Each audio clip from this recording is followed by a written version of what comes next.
away from party whipping and constituting of committees. A Kagisha village in Odaya, Nyeri County, is mourning the loss of 4 of its own to a fatal road accident.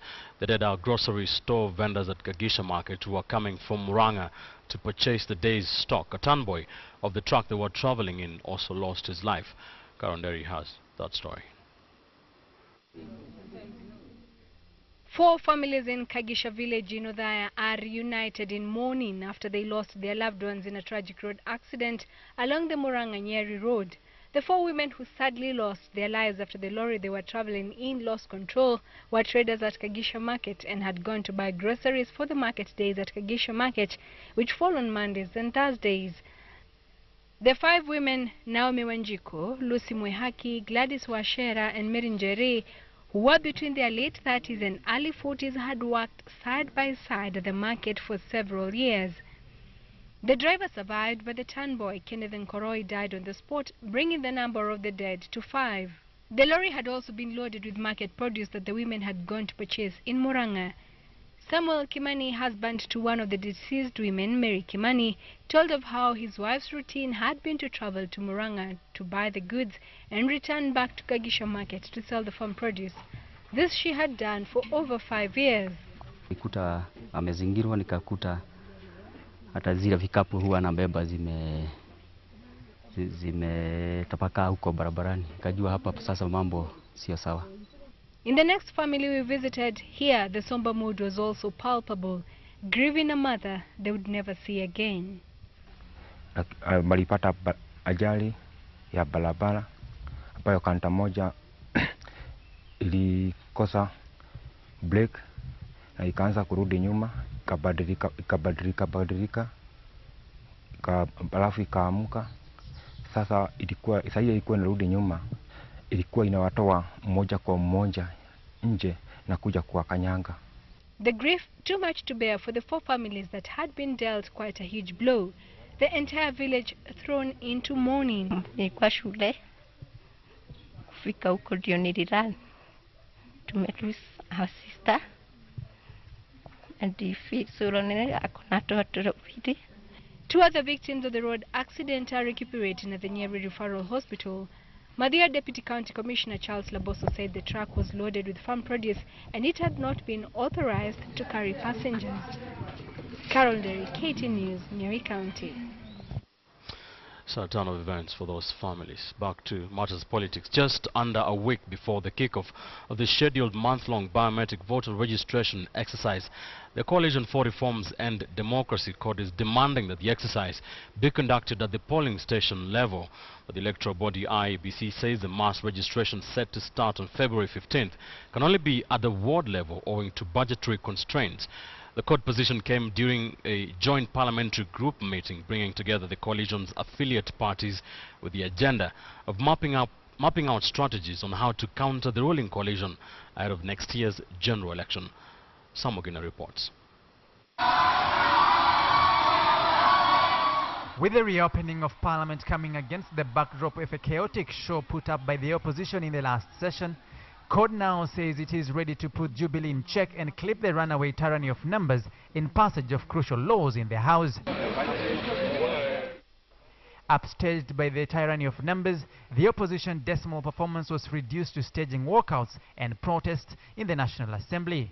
CORD claims Jubilee is using its numerical strength to claw back constitutional gains unchecked. We will resist all attempts by the Jubilee administration to dilute the gains in the Constitution through unconstitutional bills. In this regard, the CORD Parliamentary Group resolved to radically review its terms of engagement with the Jubilee regime, both in Parliament and outside, to help Kenyans reclaim and save their country. CORD cites amendments to the Judicial Service Commission Act, Public Audit Act and Excise Duty Act as unconstitutional. Already legal proceedings are ongoing to reverse the amendments. But with the budgetary process at the epicenter of this session, CORD is keen to screen allocations to various ministries and departments with 2017 elections in mind. We need a budget that allocates resources to the most deserving and priority areas, not a budget that puts money where it is easy for Jubilee to steal it. We'll oppose a budget that gives priority to Jubilee political survival schemes like the NYS. As if assuming its pivotal role, the opposition has backed amendments to the gender parity rule to realize gender representation. But CORD is pulling in a different direction, affirming its support for the August 2017 election date. August shall remain the date of elections. To this end, CORD resolved that the IBC must deploy one BVR kit to each polling station as opposed to one kit per ward. IBC must make it easy for people to register and not an impediment to the same registration. As such, the opposition coalition wants additional funding to the electoral agency ahead of the 2017 general elections. Samogina, KTN News. And as the opposition coalition strategizes on how to deal with the government side's numerical advantage, on the big question tonight we're asking, should politicians be punished for shifting party loyalty?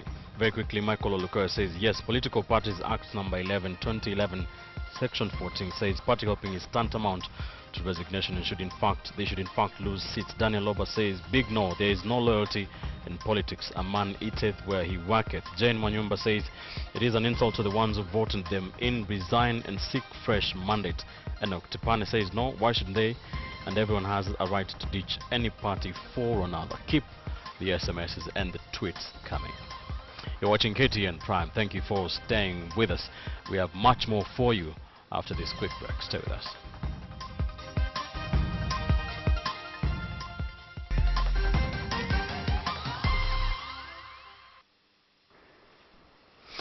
Let's now switch gears to the coast, shall we? 7 aspirants will lock horns in the March 7th Malindi by-election after 3 candidates bolted out of the race. And as KTN's coast reporter Francis Ontomo now reports, the heat is getting intense by the hour, especially after IBC declared the beginning of the official campaign period yesterday. 28-year-old Ruben Katana made a triumphant entry into the Malindi IEBC headquarters riding on a donkey, as the former Kenyatta University student leader became the 6th candidate to be cleared by the electoral body for the March 7th by-election. The simple gesture by the Kadua Sili candidate, a sharp contrast to what electorates have been treated to by the top gunners. Mimi nasema kwamba rasilimali kubwa ya kufanyia kampeni ni watu, na watu tuko nao. Sasa mimi siwezi nikasema kwamba niko na changamoto kubwa, manake watu wako hapa. IEBC has already finalized preparations for the contest, described a trailblazer of the expected coast politics ahead of next year's elections. Some 57,483 voters spread across 100 polling stations will participate in the exercise. Those cleared are William Tengo of ODM, Atas Sharif Ali of LPK, Philip Charo of JAP, David Mangi of Shirikisho Party, Nelson Gunga of FPK, Ruben Katana of Kadua Sili, and Peter Ponda of CCU Party. We had meetings with the parties, chief agents, so we talked to them, we read them, their election codes and conduct, so we are hoping that they are going to follow up as we had asked them to do. Perceived an opposition tough, Malindi is a strategic voting zone in the politics of Kilifi County, and the Orange Democratic Movement will be hoping to retain its numbers in the National Assembly through William Tengo. Wazee wetu walotangulia mbele ya haki, kina Ronald Ngala, kina Sharif Nasiri na wengineo, wanakuja na viboko kuwachapa kina Mngaro. Kula kwa Jubilee, kula wapi? Kula kwa Jubilee, kula wapi? Also rolling up the sleeves, the Jubilee machineries have already hit the ground running, drumming up support for banker Philip Charo as the party dares into the vote-rich coast region. Tumeamua safari hii kwamba hata sisi utapitia kwa mlango sio madirishani. Kama kwenu lazima ombe ruhusa, wale mnaomba ruhusa, sisi wa pwani tumeshikana tupeane watu wetu mwelekeo. And as political leaders move to set the agenda, just what is in the wish list for electorates?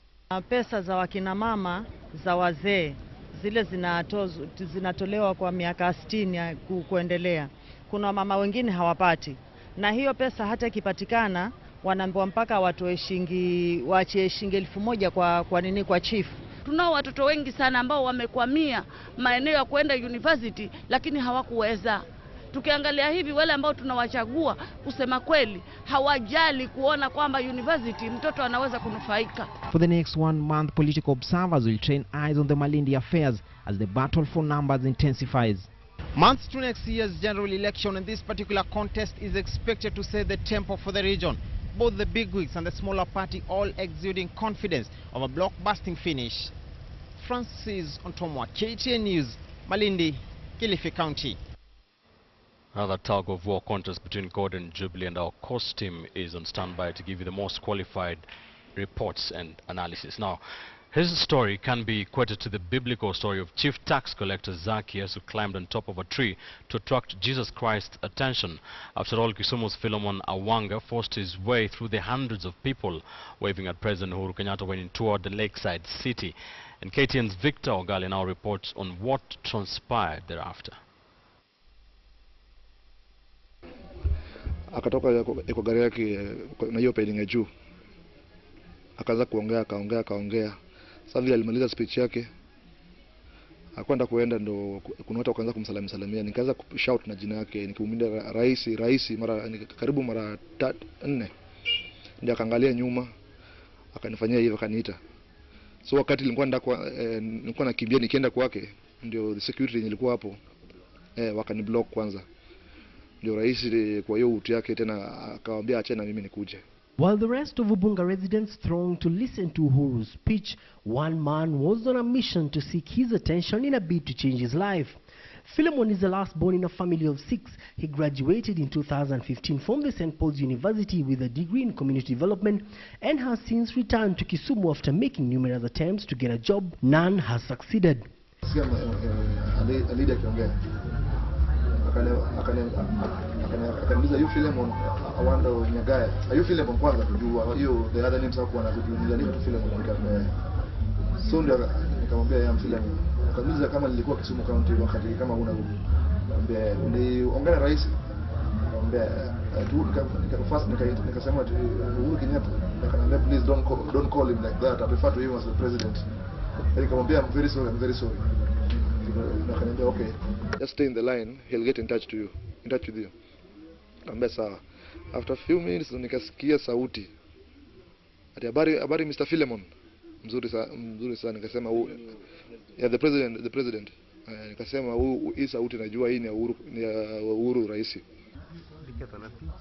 Philemon, who lives in this single room with a friend, now believes that his life is about to change forever. Unataka internship ama unataka kazi?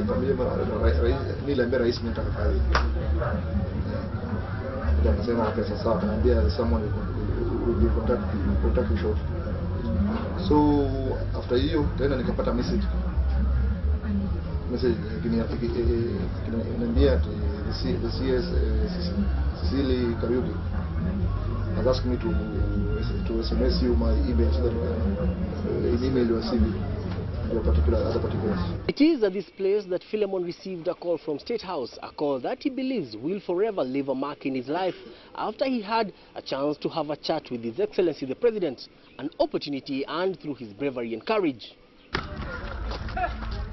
He could not wait to share the good news with his friends, and then he took the next available boda to his parents' house in Nyawita to share the news. Philemon's mother is a primary school teacher, and she vividly remembers the events of that day. I screamed, Philemon, are you telling me the truth? Me, I've never even stepped near the president. Where did you find him? I've never stepped. Are you telling me the truth, Philemon? He laughed, Mommy, why do you think I'm joking? My friends will tell you. I just got carried. When I saw him, I carried up my hands. And I told Raisi, welcome to Kisumu. Raisi, welcome to Kisumu. Then he called me. When he was young, he wanted to be an army man. I bought him some clothes at the market. They were printed like army clothes. He used to practice how he's going to walk when he's an army man. Then later, he was a dramatist. He liked drama. up to Form 4. Tuko na maboys hapo wenye wameenda shule, si hata yeye peke yake. Na tunashukuru president kwa ameidentify mmoja na amesaidia mmoja. Inamaanisha amesaidia sisi watu 50 wa hii base. Ambapo hata yeye akipata hiyo chance ni opportunity yake. Tunaona akienda mahali akikam akituma kitu kwa base, sisi kama boys tutaji-enjoy. Among the youths of Obunga slum, Philemon is already being seen as a role model. First of all, napenda kumuona personally nipige asante. For now, Philemon awaits that call that he expects will direct him to the location of his first ever job. Victor Ogale, KTN News, in the county of Kisumu. All the best to Philemon. Was an impressive phone book.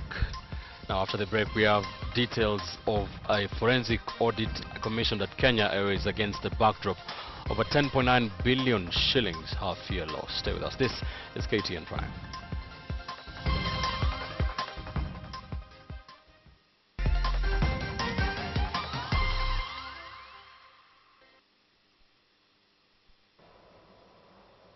And a warm welcome here on KTN Business News on this 9th day of February. My name is Abi Agina.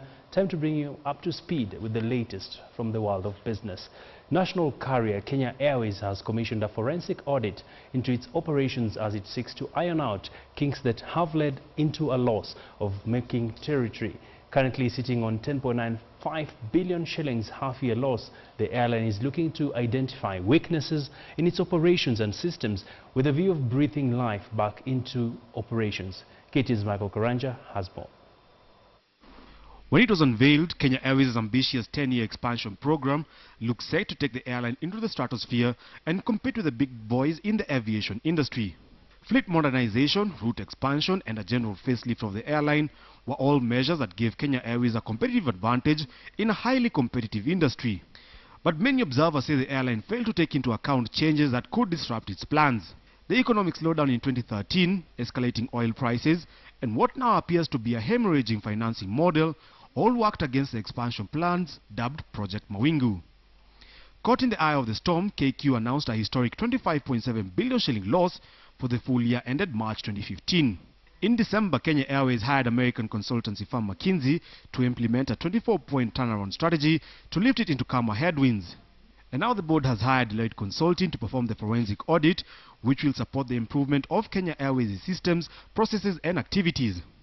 KQ says the objective of the exercise is to identify areas of weakness and give recommendations that will complement the ongoing turnaround strategy.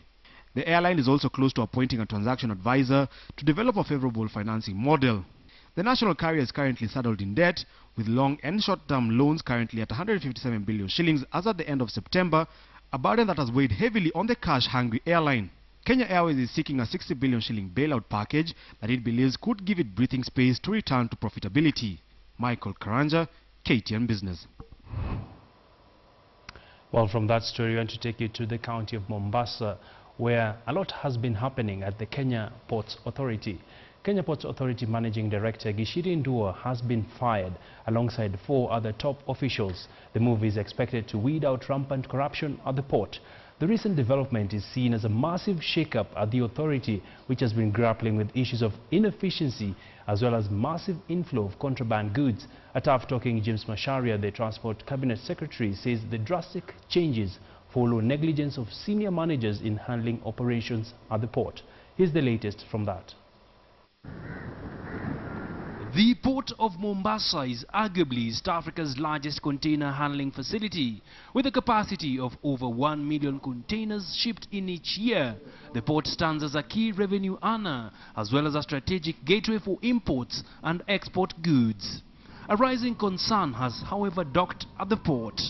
Cases of contraband goods that bypass custom checks have sharply risen, prompting the state to step into action. This is not the last message on war on corruption at the port. And so whatever happens at the port of Mombasa affects most of the sectors in our economy. In recent months, several contraband goods have been netted at the port, ranging from sugar, ivory to electronics, estimated to be worth billions of shillings. It has now emerged that top managers are to blame for failing to exercise their duties. Several serving staff at Kenya Ports Authority had failed to fully exercise their duties to stop or mitigate the possibility of KPA operations and delivery being compromised.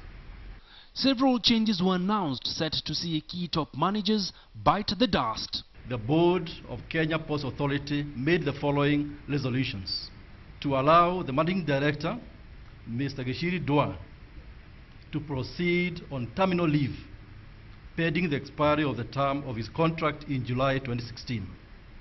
Among those relieved of their duties include Head of Security Major Retired Mohamed Morowa, Operations General Manager Captain Twalib Khamisi, General Manager in charge of Legal Services Mudhoni Gatere, alongside Corporate Services Manager Justus Nyarandi. Patrick Nyoike has been moved to take up as the acting Head of Finance, and the CS says a competitive and open hiring process is due. The shake-up will effectively see Catherine Muturi, the current General Manager in charge of Finance, take up the role of the MD in an acting capacity. Other line managers were also named to serve in acting capacity in the Legal, Security and Corporate Service units. The Transport CS has also directed that all transit goods be cleared at the port and not at container freight stations, as is the practice. CFSs have been key centers that have aided in relieving pressure. This is set to impact on a number of businesses in the container handling business. Macharia further declared that all sugar imports be cleared at the port, thus sounding a death knell to clearing and forwarding agents involved in the shipment of sugar. With a twist of events at KPA, it is hoped that this will improve efficiency and send a strong message that perhaps the government's new resolve to fight graft is real. Abi Agina, KTN Business. Well, let's see how that pans out in the coming days. And talking about coming days, have you saved up for your retirement? Well, Alexander Forbes has unveiled a new post-retirement medical savings plan that allows Kenyans to save as little as 1,000 shillings per month for their retirement.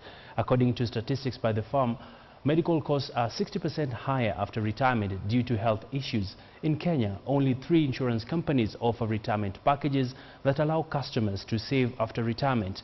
However, the scheme offered by Alexander Forbes, known as Ngao Milele plan, that mirrors Kenya's pension plan, is meant to shield post-retirement medical strains by allowing employers facilitate their employees to save whilst in employment. At retirement, members have the option of taking a year-on-year medical insurance cover from a panel of selected insurers. Besides this, members will also have access to annual benefit statements. For your inpatient benefit. For the outpatient benefits, there tends to be a cost sharing. So the post-retirement medical arrangement will pay for, say, 90% of the outpatient, and you pay for the remaining 10%. Or they'll ask you to pay a small co-payment, and then they meet the balance, so as to basically try and eliminate nuisance claims and to protect the scheme against moral hazard. Indeed, a step in the right direction when it comes to enabling Kenyans to be able to save for their retirement. Well, today it was World Internet Day, and it takes a lot of time and hard work to develop a blog and gain a loyal brand of readers. For most bloggers, this dedication needs to be justified by providing a stable income. As the world marked Internet Day, KTN's Joy Bira asked James Wamadhai, Director of Partnerships Blogger Association of Kenya, how to monetize from a blog. What do the rate cards look like? You monetize your brand in 3 ways. One of them is display banners, and then 2, there's sponsored content, and then 3, there's social media marketing. For display banners, I mean, they range between 50,000 to 200,000 a month. It could be higher depending on the blog. There are blogs which are doing very, very well. Also, for sponsored content, it's 15,000 single article, between 15,000 to about 200,000. Some people offer, more things. And then the social media marketing, it costs about 50,000 for about 30 social media updates. Between 50,000 to about 150,000. Well, and from that's how we wrap up KTN Business News tonight. And to leave you with the day's financial report, the shilling still trading steady at about 102. Let's link up tomorrow. My name is Abi Agina, and thank you for keeping company.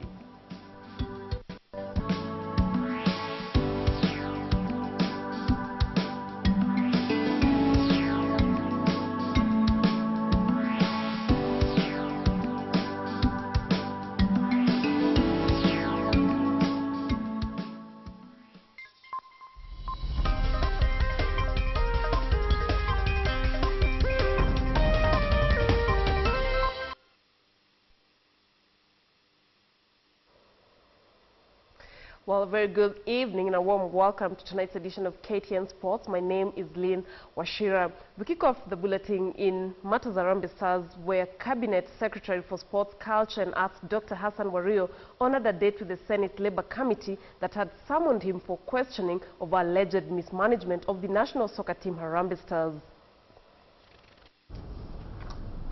Cabinet Secretary for Sports, Culture and Arts, Dr. Hassan Wario, was put on the spot by the Senate Standing Committee on Labour Social Welfare of alleged mismanagement of Harambee Stars.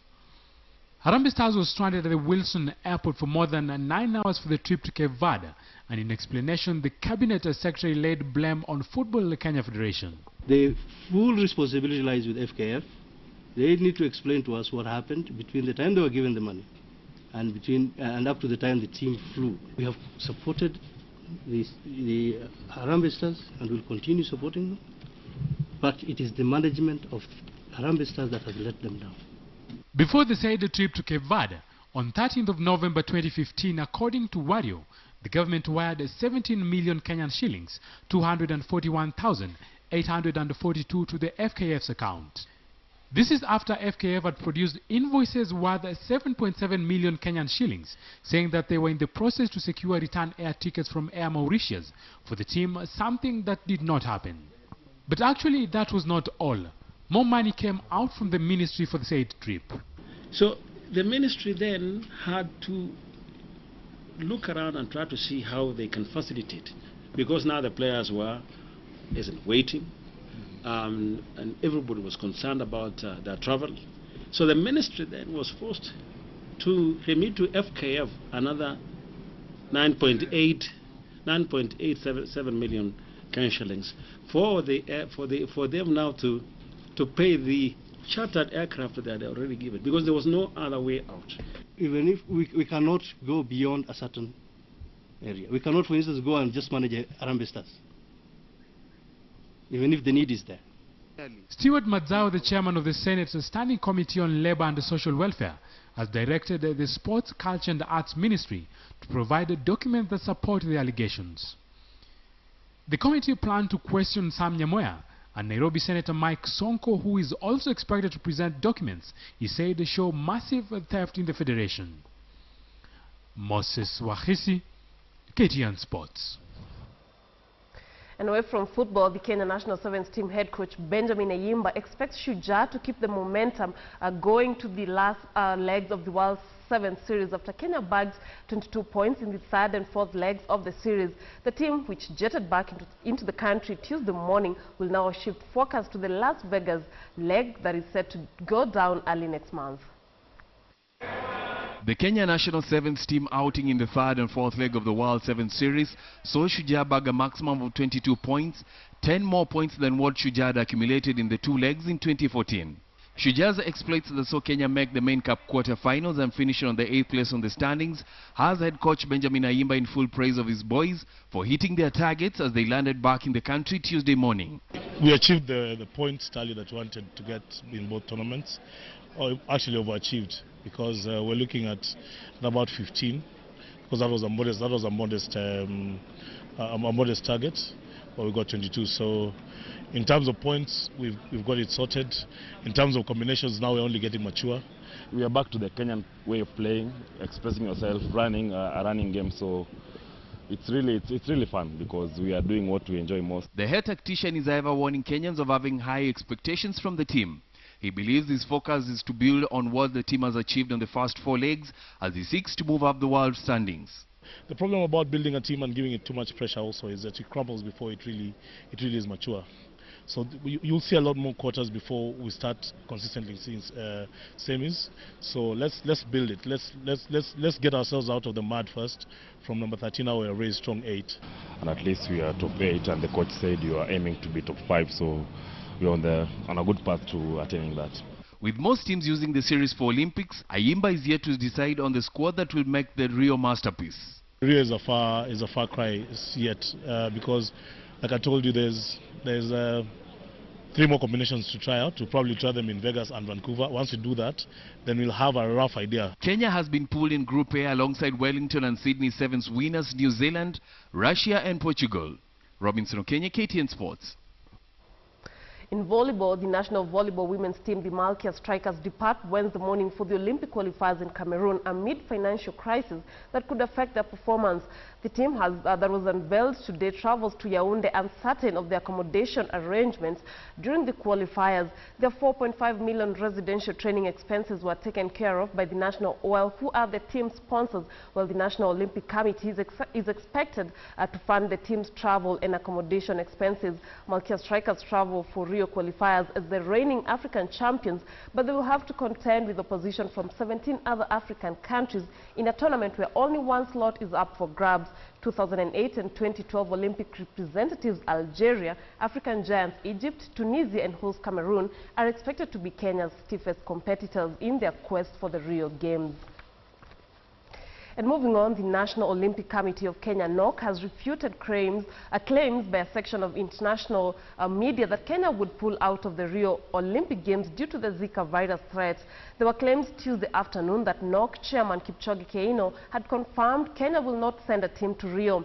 In a quick rejoinder, a statement sent to the newsroom says by the Kenya head of delegation, Stephen Soy, said that NOC is yet to make a decision on the Zika virus issue, adding that Dr. Kipchoge Keino may have been misquoted. In the statement, Soy also clarified that with the Olympic Games 6 months away, it's too early to arrive on the course of action. The association has been receiving updates on the Games preparations, including the status of the Zika virus. And well, finally, the much-awaited Football Kenya Federation elections will be carried out on Wednesday at the Moi Sports Center Kasarani Gymnasium. The winner of the FKF elections will take part in electing a new FIFA president. FKF delegates are expected to stream into the gymnasium as early as 9 a.m. for the exercise that is expected to go into the afternoon. The reigning FKF chairman, Sam Nyamoya, will be hoping to maintain the status quo, but according to football analysts, it could easily be a 3-horse race with Kariobangi Sharks' Nick Mwendwa, Gor Mahia and Kenya Premier League chairman Ambrose Rachel expected to be in the ballots. And well, that's how we wrap up tonight's edition of KTN Sports. I'm Lynn Washira. Be sure to join us tomorrow, where of course we will be coming live to you from the Kasarani Indoor Arena with all the latest updates from the FKF elections. Have a good night. Enjoy the rest of your viewing. And of course, do keep it KTN Home and KTN News.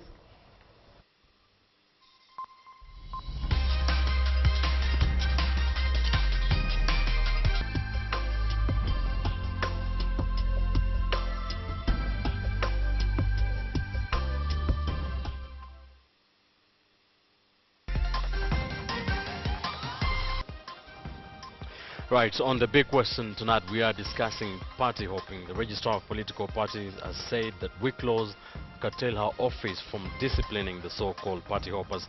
We did ask you, should politicians be punished for shifting party loyalty? Very quickly to some of your views. Bismarck Umbili tweets, if you want to be associated with everyone and no one, then stand for elections as an independent candidate. Johnny Arab Korir says they should be expelled without mercy. Everyone must be loyal to his or her party. George Githinji says, in Kenya, party loyalty shifts because of self-interest, not ideology, so let party hoppers be punished. Kennedy Nyoli says, let the parties have internal democracy and follow their manifestos first. His Excellency Rice tweets, political parties are like clubs. If you cease to subscribe to the rules, you face the consequences. Kennedy Wameo says they should be, just like in school of football, if you do not obey rules, you are punished. Discipline is key. Chikaya Morabula says the current political outfits are tribal and undemocratic. Progressive leaders should exit without punishment. And Sir Arlington says they shouldn't be punished because all the parties in Kenya are only vehicles used to political office. Sabato Faustina says if the party is also going to stop selling certificates and carrying out fair nominations. Otherwise, no. Many thanks for those views, for your tweets and SMSs, and thank you for joining us on KTN Prime. I'm Ben Kitili. Good night from the KTN News Center.